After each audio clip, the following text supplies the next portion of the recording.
legend.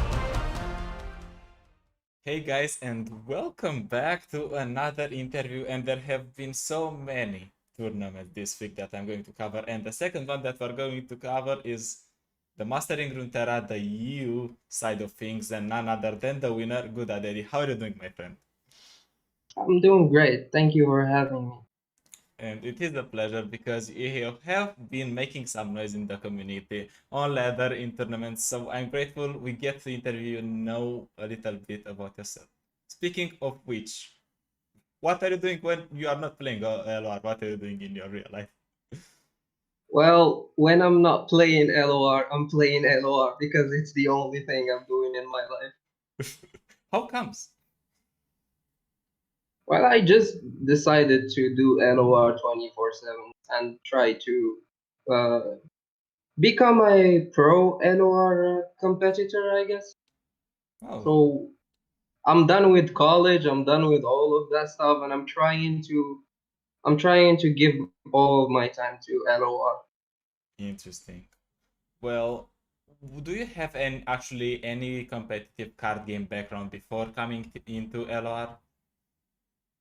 Well, actually, LOR is the first card game I ever played. I've never played a card game before. How Like, about any I strategy games? I played plenty of strategy games, um, but I mostly played League of Legends for years. So I guess it's a strategy game as well, you Mm, could say. And what made you try Legends of Runeterra, or how did you come to play Legends of Runeterra? Well, because I was bored of League of Legends, so I decided to give it a try.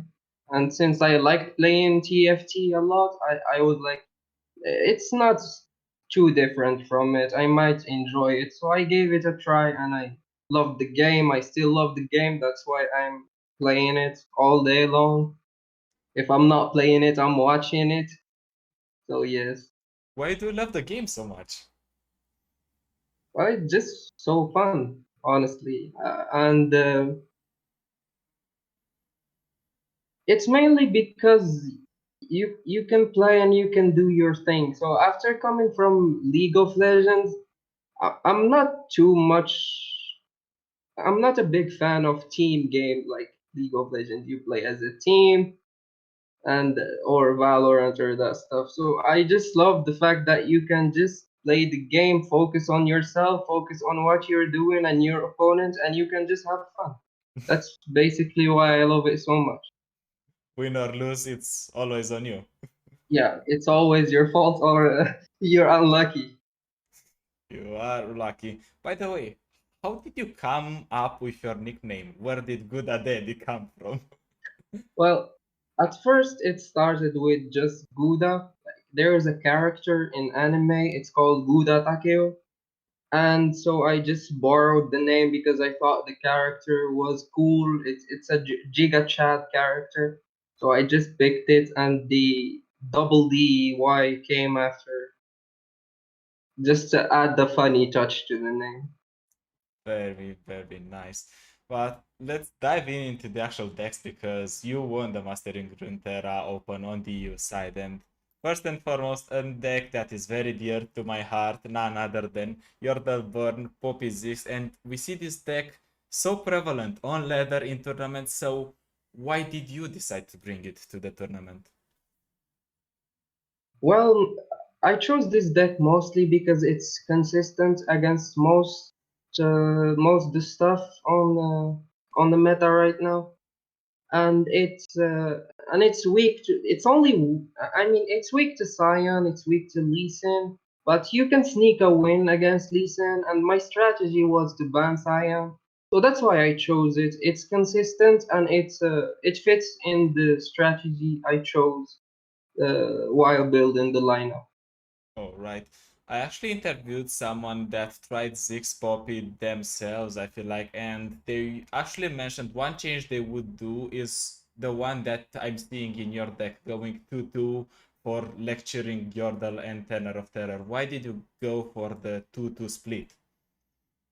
Okay, so if you go three tenors and one lecture in Yordle, you might have too many tenors in your hand, and you don't have a really good way of activating tenor. So switching them both just makes the tenor more consistent, and the lecture in Yordle isn't that bad at all. Hmm. Did you want the lecture in Yordle actually in the deck for any specific matchup? That's why you put an additional one? Honestly, it's just to activate the tenor easier, and like it's the lecture in Yordle is always good. It lets you remove small blockers. You can ping face, put mushrooms in the deck. It's overall it's just really a strong card. Hmm. And did you want to farm something specifically since you brought this deck, or was it just an overall good choice? Okay, so to be honest, I wasn't thinking much of what I'm going to be farming. I was more thinking about banning Cyan and playing consistent decks. Since this tournament came right after EU Masters, I was really exhausted and I just picked three consistent decks that I enjoy and just went and played the tournament. Hmm. I think during the tournament you were mostly going 2-0. Only in the semi-final you actually started picking your first loss, right? Yes. How comes? And I think you also finished games quite fast, except your semi-final game. Well, I'm playing very fast decks, and the reason behind going 2-0 is mostly thanks to Darkness, honestly. I love playing against Darkness. I think the deck is very bad. I played against many good players who brought Darkness. They played it twice and lost twice with it. So I'm telling you guys, if you want to win, don't play Darkness. All right, guys, you heard the champion. If you wanna win, don't play Darkness. Don't be on that with Opium. But let's move forward because this deck is a little bit figured out. People know how to play it. There are a few guides about it. I wrote one myself. So let's move forward to Sivir Akshan. This deck is still being seen in tournaments. Why did you bring it to the tournament? I think Silver Action pretty much only loses to Cyan, Draven, and some aggro matchups.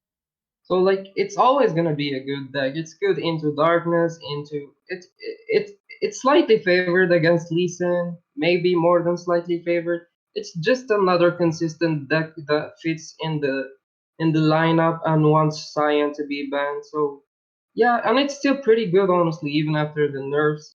We've seen many players bring it. We've seen it in Worlds. I think it's still consistent and still very good. How are you feeling about the Vakoran Bruiser, the so-called replacement for the Ruin Runner? How does it feel in that slot? Honestly, I can't say that I've won a game recently because of the card. I think you don't have a better replacement, that's why you play it. But I'm not really impressed with it. I've seen versions with two copies of it and the one copy of the dragon, the 5 cost challenger. I Hmm. think I might try that version because three Vakarn are I think it's too much. Sometimes you have two in your hand and it's a bit clunky. So yeah, I understand the people running the version with only two copies. Hmm. All right. I see you love running a lot of tools, two Shapestone, two Absolver, Cataclysm, two Golden Aegis, two Concerted Strike. Is there any reason why we aren't going for the additional fourth copy on any of these? I mean, Shapestone it lost a lot of power, so it's very bad idea to run three of. Absolver is necessary for the deck, so two of is really good. If you go three, it might be clunky. Honestly, overall, I choose to go two of because if you pick three, especially these cards, if you choose three copies in the deck, it's never good to have two copies of the same card of these spells because if you choose three, you're most likely gonna have two copies in at like turn 4 or turn 5, and it's never really good. And since the deck has a bit of draw, and you can predict with action, you can always almost always choose what you really want from the deck. So I don't think it's really good to run a lot of three copies from the spells in this deck. All right. So, is there any other intricacy of the deck? Is there anything other special that you would like to mention about it now that it has been nerfed but still performing? Well, I think the deck is really good because it just does what it does and it has really good removal, and you always OTK people when you have a leveled Sivir. So even if it got nerfed, it still does the same thing as before: control the board, challenge with quick attacks, and finish the game with a leveled Sivir and Absolver. Mhm. Do you expect the archetypes to still be alive in the future, let's say for another expansion, or do you expect for it to get some new tools, or do you think it's going to be pushed away and it's going to be something new? Honestly, I definitely think that this deck is not going anywhere. I think it's still very good, still consistent. It's it's a bit more fair than before the nerfs. So yeah, I think we're still gonna see this deck again. All right. So now, actually, before we're moving to the third deck, I want to ask you about your final game when you played this into what I believe Kokiboki was playing Burn, if I remember correctly, or He was playing Rally, oh Yordles yeah, with Rally. oh yeah, he was playing the Yordle Nerves, Demacia, and Vandal City. And since the beginning, you kind of took a different approach. You accepted, all right, I'm going to take some damage to the Nexus, but you ended up finishing the game. Was that on purpose, or what was your strategy going into that game? So my strategy was to keep some sort of the board. I didn't want to give in the bad trades because my hand was really bad in that game. I had no sharp sights. I had two Vekarons in my hand. I could never use them. They were just sitting there. I had no buffs. I had no very good units. And so I just decided, okay, since I don't have a really good hand, I'm gonna give him my Nexus health, and I will hope I can draw something better and slowly get back in the game. Mhm. And that awarded you actually with the win. And it was a game that was piloted beautifully. So now let's move forward to the final deck that you have brought. Tempo Plunder Gangplank Sejuani. This deck is still around as Akshan Sivir is. Why? Why is it so powerful in tournaments? Well, because this deck can win literally against anything. It doesn't care what it is playing against. You can win against control, you can win against aggro, you can win against mid range. It just you just need to draw your early game units and your champions, and you can win against everything. So I don't think it's as consistent as the other decks, but I think it's a 50% win rate deck against everything. And um and I was hoping to see some Silver action actually. That's why I brought it. And since this deck suffers a little bit against Scion, so I added it to the lineup as well because of that. But overall, this deck just does what it wants to do. It gets plundered, steals your cards, discounts them, and plays broken champion. Is this one of your favorite decks actually, or one of your comfort decks? Well, actually, I love playing this deck a lot because of Nav. I like nabbing people, but I don't like getting nabbed. So like, it always feels good to steal their win conditions or to steal something that becomes your win condition. That's why I love this deck a lot. Nice. You mentioned that this deck has that kind of 50-50 against most of the field, but is there anything that you wouldn't like to face with Tempo Plunder? Uh, Yeah, I don't want to face Cyan honestly, even though I believe I can beat Cyan with this deck. You just need your Sejuani on 6, and she needs to be leveled up, and you can still beat Cyan. Uh, I guess really aggressive decks are not a very good matchup. Something like Poppy Zigs. Yeah, Poppy Zigs can be a little hard to beat if they draw really well. They draw their early units, and you don't get your early units. Mhm. Yeah, I think it's mostly aggro and Cyan. Did you get to face those unfavorable matchups playing this deck? I actually did face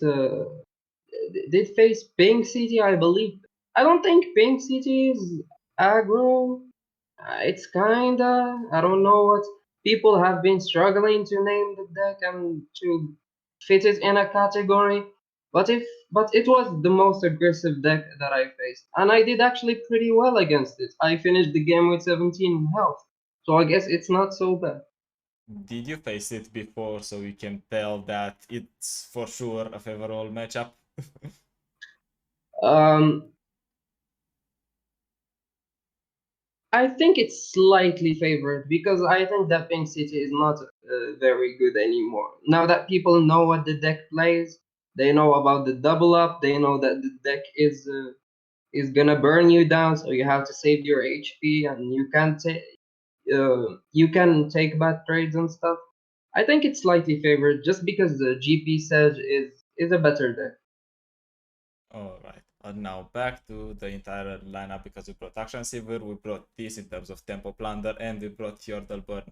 You said you wanted to bring three decks that are consistent, but was there any strategy behind picking those specific three decks? Honestly, I picked them because they were my comfort picks. I would suggest if anyone is building their lineup, they put comfort picks right in the top. It's the priority. So like I know, I mean the deck they play themselves. Let's not complicate them. I'm not gonna say oh I know how to play them because the decks play themselves. So I just brought something I'm comfortable with, and I was just trying to have some fun. Like they were comfortable for me, and they had the same target ban. So yeah, this is why I chose the three decks together. Alright, and was the, let's say, meta of the tournament, because it was single elim, so one win or one loss and you were out, was what you faced the lineups that you expected to face, or was there anything surprising over there? Um, so I faced a lot of darkness. I faced some aggro. I faced some severe action. So I would just say that I expected to face these because we've been seeing them on ladder, we've been seeing them everywhere on tournaments and stuff. So there wasn't really a big surprise. I think the surprise would be okay. I would be surprised, but I know Boki and I know the decks he plays. If there was a surprise, it would be in the finals against him. He played Fiora, and he just destroyed me in game one with Fiora. And I always tell him Fiora is bad, why are you playing Fiora? And yeah, I guess that was karma. He just destroyed me in game one. Was his Demacia Draven Science surprising as well? No, it wasn't surprising. I know about the deck. I always see him play it. I instantly banned it. Oh, so it was something you banned because you knew he's very comfortable or very good at? Yes, and he has triple survival skills. I think if I don't ban it, I'm just gonna lose against it with silver actions because of the survival skills. He has cataclysms. I know everything he has on the deck and what his deck wants to do, and it's just going to destroy my lineup. Alright, so it was the sensible choice and the target ban. Anyways, now because you are such a prolific player, you came out of nowhere because we didn't hear about you and you keep on winning. And the seasonals are coming. Could you maybe give people a few pieces of advice for their seasonals? Maybe for their first seasonal? Well, I never qualified for a seasonal, so actually I would want to ask people for their advice because I myself struggle to build a good seasonal lineup. But honestly, if I would give advice, I would just say pick your comfort And don't try to target too much. Just try to pick a solid lineup you're comfortable with, and a lineup that wants to ban the same thing. I think choosing a lineup that wants to ban the same thing is better than choosing a lineup that wants to target the same. But if you could fit both in at the same time, I guess that's the ideal situation. Mm-hmm. Actually, very nice. I also want to ask you, did you practice with anyone for this tournament in particular? Well, the I've been practicing a lot because of the EU Masters tournament. So basically, that practice helped me a lot into going into this tournament. I told you I just instantly picked the deck. I have a good knowledge of the meta. So yeah, I've been practicing with my Morocco team, my other two teammates in Morocco. So yeah, we've been practicing a lot, and it paid off, and it helped me win the tournament. They actually also played in the tournaments. They've had some success, but they one of them lost to Boki, the other one he lost as well. But yeah, they were my practice partners. And so shout out to Team Morocco from You Masters. They helped your collab a lot. And in the end, I'm asking everyone this last question. If you had to tell only one thing to the audience that is now watching, which one would that be? Hmm. That's okay. What would I tell the audience? Okay, I would tell the audience to enjoy the game because it's a really good game. And yeah, I guess that's it. Alright guys, so just enjoy the game. It's a really good game, and probably if you are playing the game with a smile as good as Eddie does, maybe you are going to be a champion in the future and you are going to be here being interviewed. So thank you my friend for being Hopefully. around. Thank you for sharing a little bit from your wisdom, and thank you guys for watching. Don't forget you can always subscribe. Click on that bell so you can always watch me some interviews with people like Gouda ddy or other winners. And outside of that, thank you for watching and see you next time.